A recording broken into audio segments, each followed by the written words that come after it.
इस कथा का काल समुद्रांत के एक छोटे से गांव में है, जहां एक पुराने मंदिर के पुजारी नामक रामनाथ निवास करते थे। उनके दिल में भगवान शिव के प्रति अद्वितीय भक्ति थी। एक दिन रामनाथ को अपने सपनों में एक संदेश मिला। शिव उन्हें एक दिव्य यात्रा पर बुला रहे थे। रात्रि के अंधकार में रामनाथ ने विचार किया कि क्या ये सच हो सकता है। फिर वह अपने मंदिर के गोलू में आराधना करते हुए नींद में चले गए। वे एक सपने में खुद को कैलाश पर्वत पर पूजा करते हुए पाए, जहां भगवान शिव उन्हें एक यात्रा के लिए बुला रहे थे। सपने से उठकर रामनाथ के दिल में विश्वास हुआ कि यह सपना भगवान का ही संदेश था। रामनाथ ने अपने गांव के लोगों को बताया कि वह भगवान शिव की यात्रा पर जा रहे हैं। उन्होंने एक छोटी सी सामुदायिक यात्रा का आयोजन किया और यात्रा के लिए तैयारी करने लगे। जब यात्री गैरी अपने गांव की सीमा को पार किया तो उन्होंने वहां देखा कि एक सूंड लगा हुआ है, जिससे वे गोलू के साथ कैलाश पर्वत की ओर चले जा रहे हैं। सूंड के द्वारपाल ने उन्हें रोक लिया और पूछा, तुम कैलाश क्यों जाना चाहते हो? रामनाथ ने संवाद में ये कहा कि भगवान शिव ने उन्हें अपने पास बुलाया है।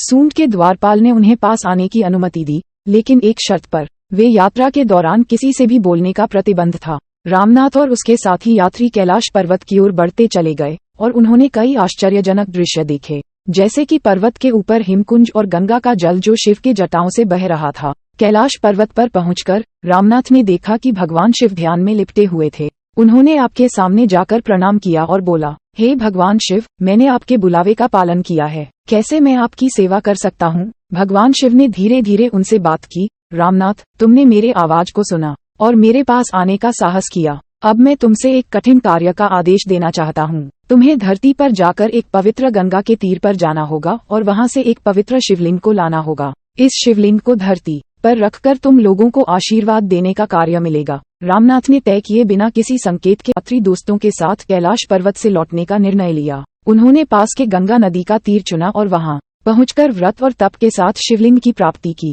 रामनाथ और उसके यात्री दोस्त ने शिवलिंग को धरती पर ले आए और उसे एक नए मंदिर में स्थापित किया, जो उन्होंने अपने गांव में बनवाया। मंदिर के द्वारपाल ने पुनः एक शर्त के साथ कहा, तुम्हें इस मंदिर में दिन और रात में एक ही शब्द बोलने का आदेश है, जो भी आपके दिल में होगा। रामनाथ और उसके यात्री दोस्त ने उस ग्रंथ को बता दिया और अपनी जीवन का बचा हुआ समय उस मंदिर में गुजारने लगे। वे जीवन के हर पड़ाव पर अपने मन की बात बोलने के बजाय उस शिवलिंग के सामने गुजारने लगे। एक दिन गांव में एक अत्यंत बड़ी आपदा आई। एक दुष्ट दानव नामक राक्षस गांव को धाधापूर्ण आक्रमण करने का निश्चय किया। गांव के लोग अत्यंत डरे हुए थे, क्योंकि राक्षस की ताकत असीम थी। रामनाथ और उसके यात्री दोस्त ने ये सुनकर ग्रंथ से बाहर आए और गांव के लोगों को साहसित होने की सलाह दी। उन्होंने बताया कि शिवलिंग का आशीर्वाद हमारे साथ है और हमें डरने की कोई आवश्यकता नहीं है। गांव के लोगों ने अपने हृदय में विश्वास किया और शिव के सामने आए। राक्षस के आक्रमण के बावजूद वे सब ने शिव का नाम जपते हुए अपने आत्मा को शक्ति दी।